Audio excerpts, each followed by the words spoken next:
Oh my god, let's go FAQ, je fais jamais ça.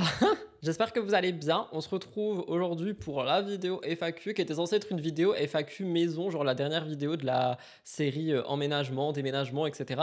Mais finalement, il n'y a pas eu de questions sur la maison. Donc, c'est juste une FAQ, mais ça clôture cette série emménagement, etc.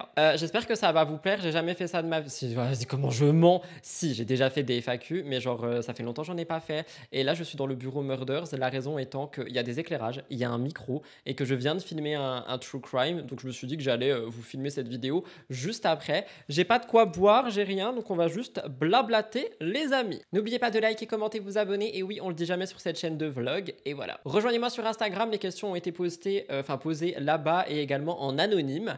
Donc let's go. J'ai sélectionné 20 questions. Généralement, je réponds vite aux questions, mais là, je vais essayer un petit peu de prendre mon temps, de développer. On va essayer de faire une FAQ chill, une FAQ longue. C'est parti, let's go! Alors, la toute première question est, juste prends soin de toi, et si tu dois faire un repas de kiff, c'est quoi? Il y a beaucoup de prends soin de toi, de j'espère que tu vas bien, et je répondrai au j'espère que tu vas bien dans une question juste après. Et si je dois faire un repas de kiff, en vrai, je suis très... J'aime pas beaucoup le sucré, mais j'adore le salé. Genre, en repas de kiff, franchement, des sushis, j'adore. Une pizza, mais une bonne pizza, j'adore. Mais si je dois concocter quelque chose moi-même et le cuisiner, etc., etc., je sais pas. Je suis en train de bugger tellement je sais pas. Franchement, très simple, mais tu me fais des pâtes bolo avec une bonne bolo. C'est vraiment mon péché mignon de viande pour le coup, parce que si vous me suivez, vous savez que j'essaye de totalement réduire ma consommation de viande. Et je crois d'ailleurs que j'en mange même plus, à part du coup dans les pâtes bolo. Mais les pâtes bolo, ma passion. Genre vraiment ma passion, je pourrais jamais m'en passer. Donc voilà, dites-moi c'est quoi votre repas de kiff à vous dans l'espace commentaire. Ah bah deuxième question, j'espère juste que tu te sens mieux et prends soin de toi, des bisous. Alors oui, en vrai, je pense que cette question c'est par rapport à ma rupture, au fait que Elliot et moi nous ne sommes plus ensemble, qu'il a déménagé, etc., etc. Et là ça fait déjà 2 mois, je suis en train de regarder la date. Oh my god. Je vous avoue que ça va. Il y a des moments où ça va mieux et il y a des moments où d'un coup ça va pas bien. Je pense qu'en fait c'est un yo-yo constant dans les émotions et dans ce qui se passe, que ça soit à l'intérieur de mon corps, ma tête, mon cœur également. Et du coup, il y a vraiment ce yo-yo de parfois j'ai beaucoup de choses à faire, je suis ultra inspiré, je suis ultra positif en fait dans ce que je fais, dans ce que je propose sur les réseaux. Et du coup, mine de rien, ça fait aussi que je suis positif dans mon quotidien. Surtout que maintenant, vous le voyez, il y a de plus en plus de contenu lifestyle. Alors attention, le contenu actu ne disparaît pas, il n'y a rien qu'à changer. Mais vu que je suis tout seul à la maison, j'ai plus tendance aussi à faire des stories, à vous vloguer des choses, à filmer des contenus pour Instagram Reels, etc. Et je pense que ça fait que dans ces moments-là, je suis extrêmement occupé et ça me permet de me sentir bien. Mais je vais pas vous mentir, il y a des moments où c'est super galère. Genre là, ce début de semaine, dans le dernier vlog, vous l'avez vu, c'était un vlog qui était totalement décousu en termes de mais qu'est-ce que je fais, où suis-je, etc. Parce que il y a des moments où ça reste compliqué. En fait, tu as des moments où tu as des pensées qui arrivent dans ta tête et tu es là, ah oui, c'est vrai que c'est totalement fini. Et je pense que c'est humain en fait. Enfin, c'est littéralement juste une rupture après 5 ans de relation, dont 4 ans et demi de vie commune, de gros projets, de choses ensemble. Je vous rappelle que cette maison, on y a déménagé ensemble, on a pris des animaux ensemble, on a ouvert une chaîne ensemble, on a travaillé ensemble, on a fait beaucoup de choses ensemble finalement, et des choses aussi perso dont j'ai pas forcément déjà parlé, mais on était pacsés, on était fiancés. Enfin, vous voyez, il y a beaucoup de choses qui font qu'il y a des moments où oui, ça va être plus compliqué que d'autres, et c'est normal. Et je pense que ma force dans ce genre de situation et dans cette rupture, c'est de faire en sorte d'accepter mes émotions. C'est-à-dire que quand je suis triste, ok, je suis triste, je me mets à pleurer, et si je pleure, c'est pas grave, je pleure pendant des heures s'il faut, et après ça va mieux, peut-être que je vais être en colère, et du coup je vais crier, je crierai tout seul, et c'est pas grave. Et je veux accepter mes émotions et vivre avec mes émotions, parce que je trouve que c'est quelque chose qui est important.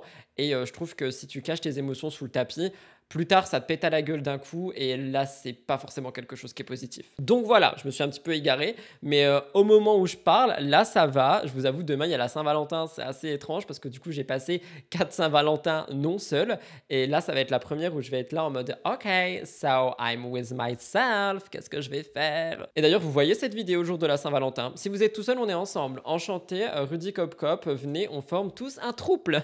Non mais voilà, plus sincèrement, il y a des moments où ça va, il y a des moments où ça va pas. Sauf que comme je l'ai dit à des amis, avant c'était vraiment, 5 jours ça va pas, 2 jours ça va, puis c'est devenu 4 jours ça va pas, 3 jours ça va et là je suis vraiment sur, 1 semaine ça va, 2 jours ça va pas, 1 semaine et demie ça va, 1 jour ça va pas. Donc voilà, juste je me laisse vivre et j'essaie de pas me prendre la tête et de guérir mon petit cœur au fur et à mesure. Mais j'avoue que des fois il y a des moments, où comment dire?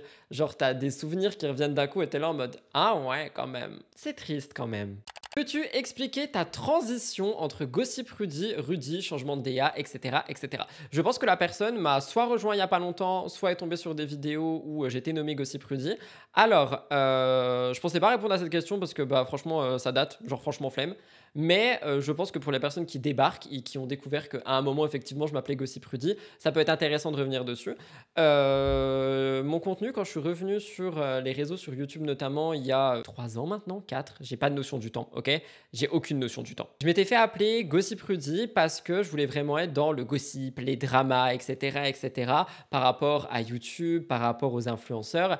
Et je me suis vite rendu compte, en fait, que ça peut blesser des gens. Je me suis rendu compte que sortir des scoops, que parler de choses qui ne sont pas publiques au moment T, etc., bah oui, ça peut faire du mal à des personnes, ça peut blesser en fait des gens, pas détruire des carrières non plus, j'en étais pas là, mais juste faire mal aux gens et ça c'est un truc que je supporte pas. Après il faut savoir que quand je suis revenu sur les réseaux, j'étais vraiment dans un mood de cette fois-ci je veux tout conquérir, je suis gossip girl, nanana nanana, et j'ai vite déchanté parce que bah j'ai évolué moi aussi, je grandis jour après jour, je me rends compte de choses que j'ai fait avant que je ne referai plus jamais pareil, de conversations que j'ai eues, de comportements que j'ai eus qu'aujourd'hui je n'aurai plus jamais, et je pense que Gossip Rudy avait besoin d'exister pour me prendre des claques dans la gueule qui me permettent aujourd'hui d'être qui je suis et de faire ce travail avec le plus d'humanité et d'humilité également possible. Donc je regrette pas en vrai, je regrette certains comportements que j'ai eus, je regrette des conversations que j'ai eues, je regrette des mots que j'ai eus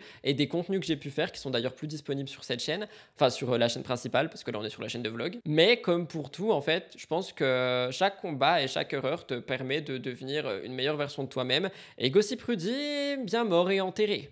Et aussi, je voulais vraiment pas qu'on m'attaque moi, c'est-à-dire que bah, vu que je suis arrivé dans un contenu drama, polémique, gossiping, etc., alors que maintenant je suis vraiment plus dans actu, tu vois, maintenant je suis plus en chronique qu'en gossip. Je voulais vraiment me cacher derrière un surnom et une perruque, ce qui me permettait en fait de pas recevoir les balles directement. Et je me suis rendu compte qu'il n'y a pas de différence et que tu reçois les balles directement. Donc autant arrêter de s'appeler Gossip Rudy, s'appeler Rudy Coppel et enlever la perruque et se prendre les balles en pleine gueule. Voilà. Mais honnêtement, je pense sincèrement que c'est la dernière fois que je parle de Gossip Rudy et de se passer et machin. Enfin les gars, c'était il y a des années, ça fait je sais pas combien de temps, je m'appelle Rudy Coppel sur les réseaux. Je fais plus de drama gossip et je parle d'actu. Donc voilà, genre au bout d'un moment, faut évoluer avec son temps aussi, comme mes cheveux. J'ai adoré ça, c'est pas vraiment une question, mais je veux en parler. Il y a quelqu'un qui me dit: je sais que tu aimes bosser solo, mais j'aimerais trop te voir sur Sip and Gossip ou Hot Girls Only. Alors déjà, recontextualisons les choses. Sip and Gossip, c'est l'émission de Magla, où en gros, il y a la streameuse, créatrice de contenu Magla, qui est d'ailleurs la première Twitcheuse de France, félicitations, qui reçoit un invité et les deux parlent bah, justement de petites choses croustillantes que les abonnés leur renvoient. Et Hot Girls Only, on est sur le podcast de Chloé, qui est la petite amie de Squeezie, avec son amie à elle qui s'appelle Louise.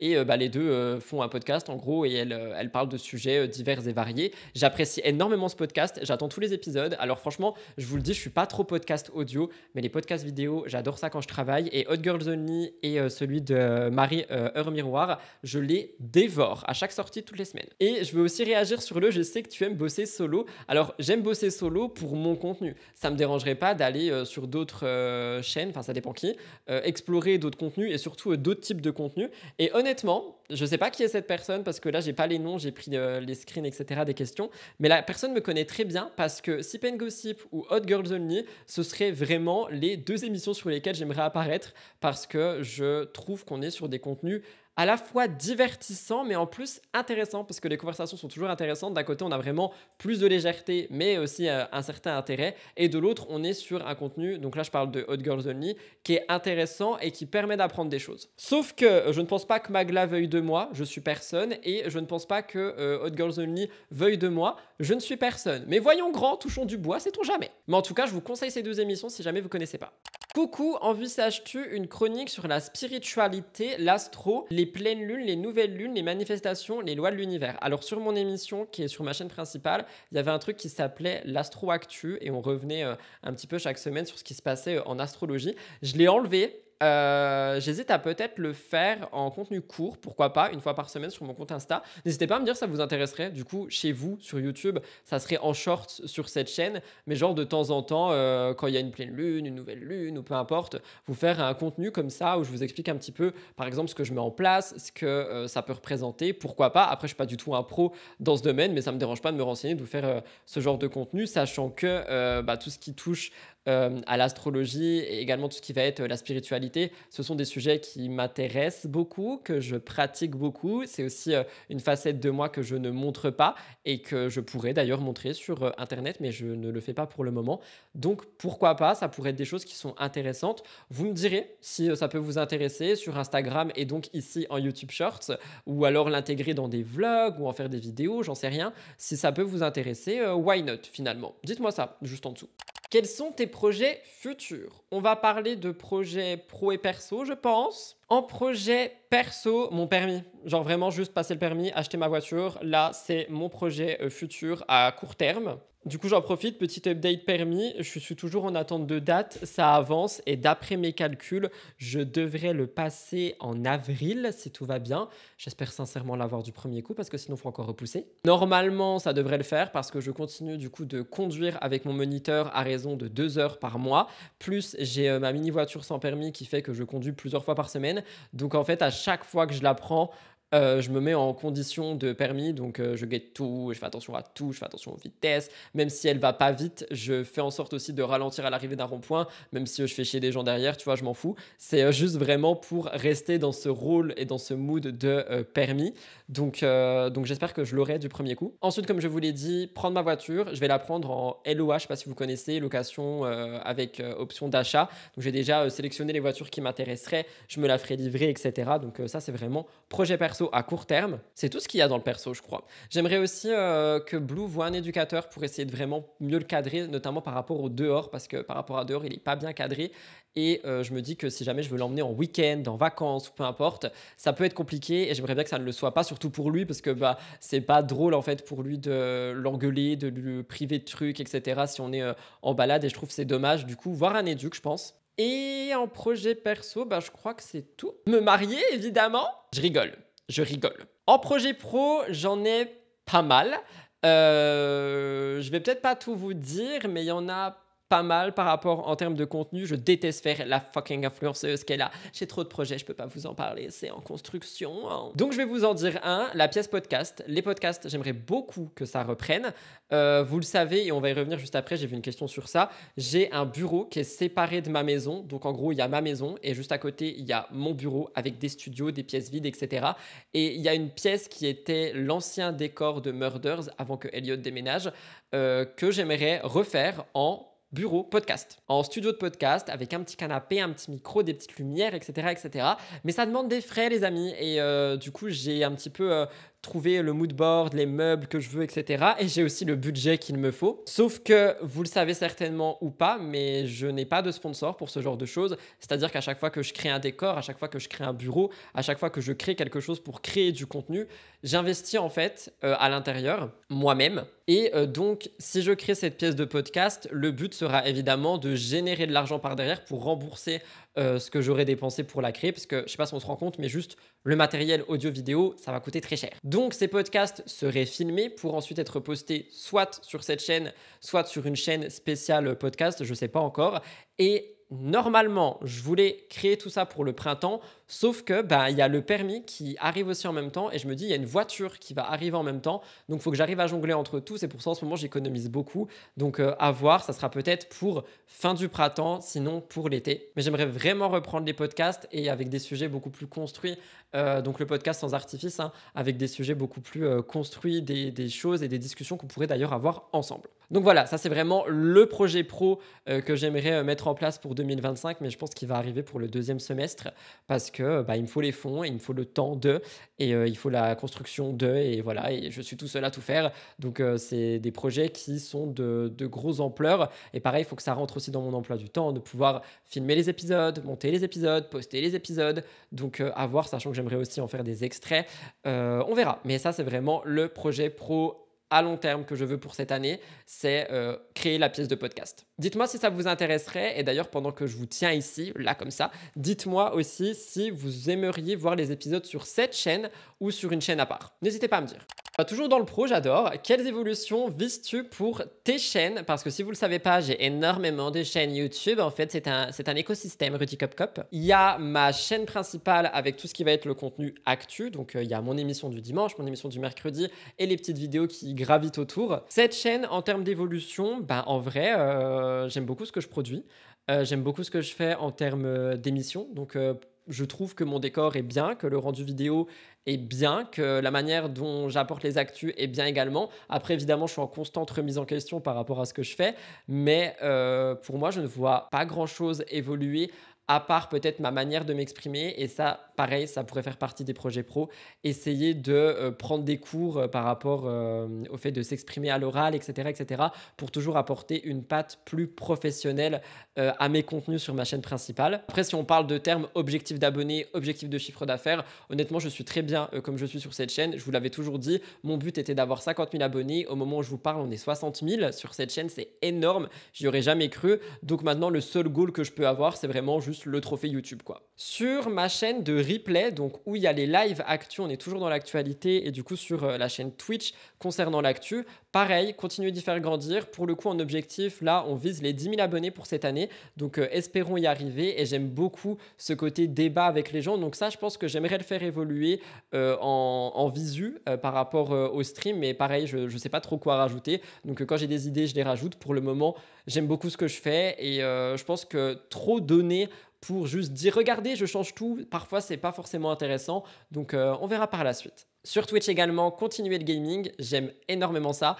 Le soir, là pour l'instant il y en a 3 par semaine, peut-être en rajouter 1 ou 2, mais ça pareil, ça dépend de l'emploi du temps. Reprendre les lives où on travaillait ensemble le matin, j'aimais énormément, mais en ce moment j'arrive pas à le faire, j'ai pas le temps, et quand je travaille surtout de mon côté, donc à voir si j'arrive à reprendre ça. Et pour la chaîne de vlog, on va pas se mentir, j'aimerais bien l'avoir évolué. C'est-à-dire que je pensais jamais de ma vie qu'on dépasserait les 1000 abonnés sur cette chaîne, puis après les 2000, puis après il y a eu les Vlogmas qui ont littéralement fait monter la chaîne d'un cran. On est passé à 5000 personnes, donc merci pour les personnes qui ont rejoint cette chaîne, et je trouve qu'on est vraiment sur un contenu qui est moi-même à 100%. On n'a pas le côté pro de l'actu, on n'a pas le côté fatigué des jeux, et on n'a pas le côté pro du Work With Me. On est vraiment juste sur ma personne qui parle avec vous, je vous partage mon quotidien, on discute de pas mal de choses d'ailleurs dans les commentaires, on se fait des retours sur plein de choses, et j'aime beaucoup ce mood lifestyle que j'ai énormément cherché. Donc dans tous les cas, moi je continuerai les vlogs, et si ça évolue, tant mieux, mais franchement j'aimerais bien. Pareil, on peut viser les 10 000 abonnés sur cette chaîne, je pense, un jour. Ton rapport et ton ressenti concernant Samzira. Alors, j'ai pris cette question pour y répondre une bonne fois pour toutes. Je n'ai rien contre l'animateur, chroniqueur, vidéaste Samzira. Il y a beaucoup de gens qui me mettent en compétition avec lui parce qu'on fait le même contenu. Mais dans ce cas, il faut me mettre en compétition avec beaucoup de gens. Il y a Aaron aussi qui fait le même contenu. Il y a Jinda, il y a Zatis, il y en a tellement, même Bastos. Ça veut dire que quoi, on se déteste tous? Genre, on se fait des réunions au sommet en mode demain, je t'attaque toi, et la semaine d'après, j'arrête ta carrière. Genre, vraiment, j'ai rien contre ces personnes. Donc ça, je le dis ici. Et ce que j'en pense, je pense qu'on est sur quelqu'un qui évolue beaucoup avec son travail, avec son temps, avec sa manière de penser, et c'est logique, on est sur un être humain. Donc c'est pas parce que je parle de ça, mais on peut parler même de moi, en soi on peut parler de vous, on peut parler de tout le monde. C'est pas parce qu'on apprécie quelqu'un à un moment T que année plus 3, on va continuer d'apprécier la personne, son contenu, etc. Et il y a beaucoup de gens qui pensent que je déteste Samzira parce que je dis que son émission ne correspond plus avec ce que moi j'ai envie d'apporter sur les réseaux. Mais ça n'a rien à voir, genre vraiment, ça n'a rien à voir. Pour la petite histoire, d'ailleurs, j'ai été invité sur 2 de leurs émissions. J'ai été invité sur un Aja et sur un autre truc qu'ils faisaient le vendredi.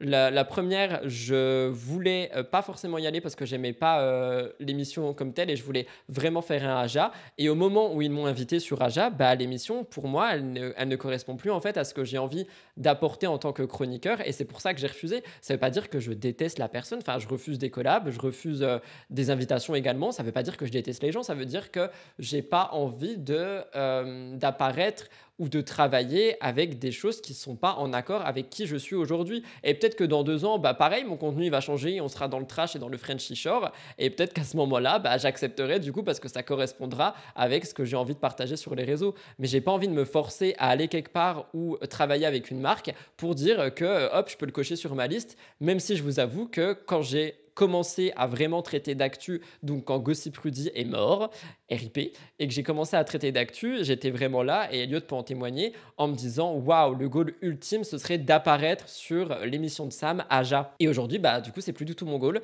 et mon goal, c'est de faire mon petit bout de chemin, tout seul. Voilà. Mais encore une fois, j'ai rien contre personne. Genre vraiment, dans ce milieu, il y a des gens que j'apprécie pas, mais je les déteste pas. Je déteste pas les gens. Enfin, je les connais pas, les gens. On peut pas détester des gens qu'on connaît pas.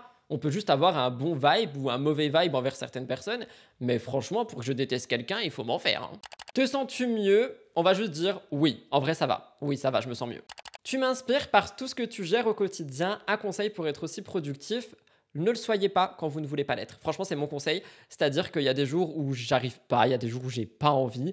Oui, je gère énormément de choses au quotidien et je suis quelqu'un qui fonctionne beaucoup sous la pression. C'est-à-dire que quand je sais que j'ai plein de choses à faire, bah, c'est les moments où je vais être le plus productif parce que je veux cocher mes choses dans ma to-do. Mais j'apprends au fil du temps aussi à prendre du temps pour moi, à dire stop, là j'ai pas envie, là ça me fait du mal, ça sert à rien. Et c'est dur pour quelqu'un qui est aussi contrôle fric que moi, mais j'apprends à le faire. Donc des conseils pour être autant productif, bah, prendre du temps pour soi, apprendre en fait à reposer son cerveau, son corps et son cœur quand le mood n'y est pas pour justement peut-être le lendemain, la semaine d'après, le moment d'après, être plus productif et aussi prioriser. Prioriser, c'est vraiment la chose la plus importante, je trouve. C'est-à-dire que par exemple, je sais pas, j'ai une grosse vidéo à produire, bah je vais prioriser. Est-ce que je dois faire ça en premier ou ça en premier? Est-ce que je dois d'abord l'annoncer ou d'abord la filmer? Est-ce que le cut peut attendre ou je dois d'abord faire la miniature, chercher les musiques, les extraits? Genre vraiment prioriser les choses, ce qui permet de dégager un petit peu tout finalement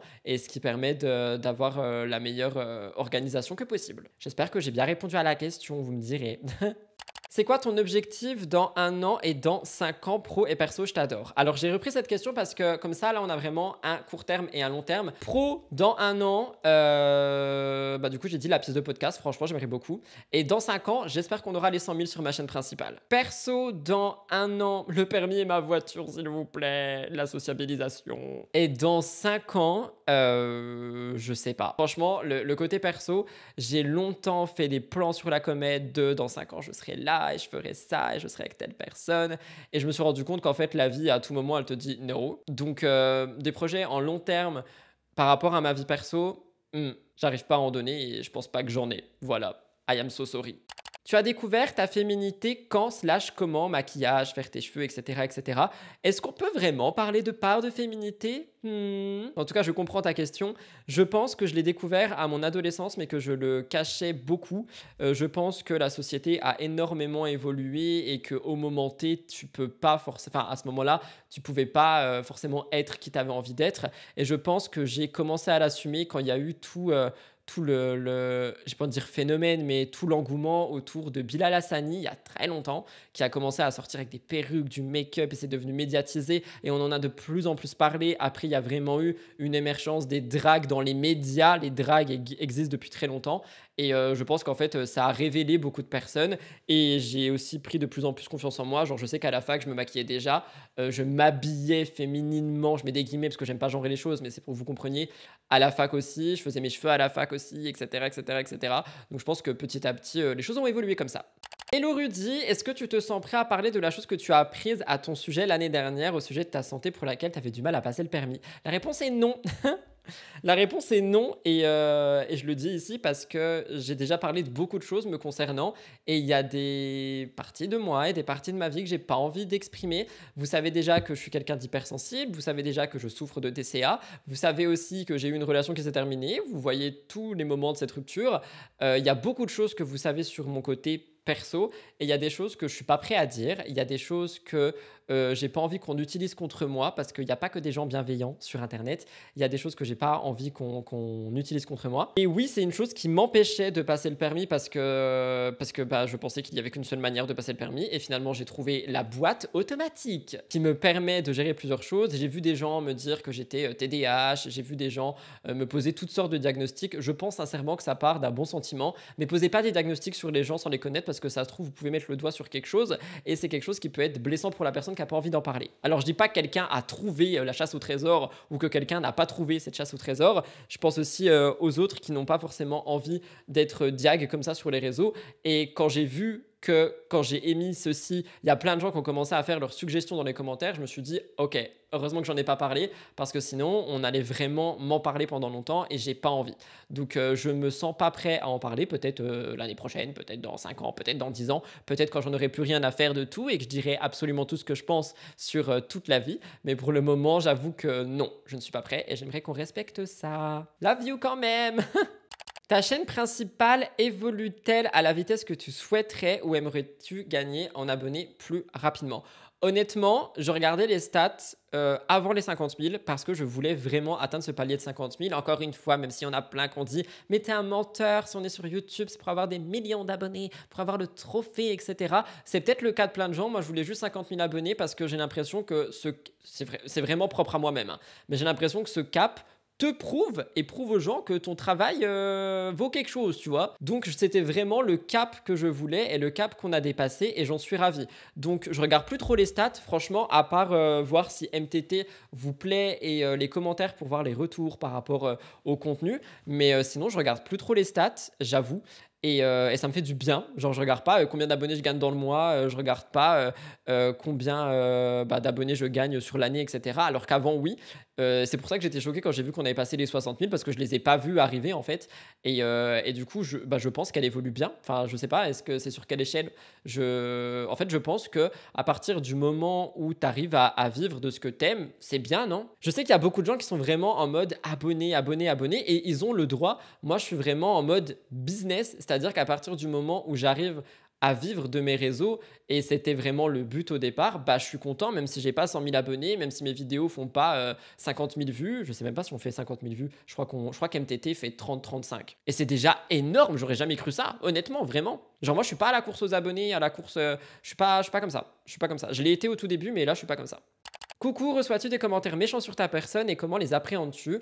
J'en reçois, que ce soit par rapport à mon physique, que ce soit par rapport à plein de choses finalement, par rapport à ma manière de parler, par rapport aux actus que je traite, par rapport au fait que je copie Sam Zira et que c'est vraiment mon dieu sur Terre. Genre vraiment, j'en reçois beaucoup. Plus le temps avance, plus il y en a, mais c'est normal parce qu'on grandit. Mais maintenant, je m'en fous, en vrai. J'ai une tendance, malheureusement, à vouloir répondre à ce genre de commentaires alors que je sais que je ne devrais pas parce que c'est vraiment juste donner encore plus d'importance à ça alors qu'une personne qui m'envoie un message d'amour mérite 1000 fois plus mon attention. Mais je travaille dessus, notamment cette année, à ne plus répondre à ces gens, que ça soit dans ma tête ou à l'écrit. Juste, je laisse et tant pis. Et voilà, c'est la vie. Mais vraiment, faut pas trop s'attarder là-dessus et j'essaye de le faire. Comment fonctionnez-vous pour la rémunération de Murders Explained? Est-ce 50-50? Alors non, pour Murders, je laisse absolument tout à Elliot parce que je tiens à le faire, premièrement. Deuxièmement, parce que j'aime juste apparaître sur la chaîne. Il y a plein de gens qui vont me dire oui, mais c'est un travail, nanana, nanana. Ce que je fais sur Insta, c'est pas rémunéré. Ce que je faisais dans les vlogs, c'était pas rémunéré. En fait, il y a des parties aussi de contenu qui ne me gênent pas juste de créer parce que de base, c'est une passion de créer des vidéos. J'aime énormément parler d'affaires criminelles, de décortiquer les affaires, de parler de la psychologie humaine et je ne veux pas que ça devienne une pression d'argent pour moi. Donc, je ne veux pas me rajouter ces revenus et surtout, je ne veux pas pour le moment dépasser le seuil de micro-entreprise parce que je serais perdant en termes de société. Je suis totalement honnête avec vous. Donc, pour le moment, le temps que je peux ne pas dépasser le seuil, je ne veux pas toucher de l'argent de Murders et c'est l'entreprise d'Elliot. En vrai, moi, je suis juste dedans, quoi.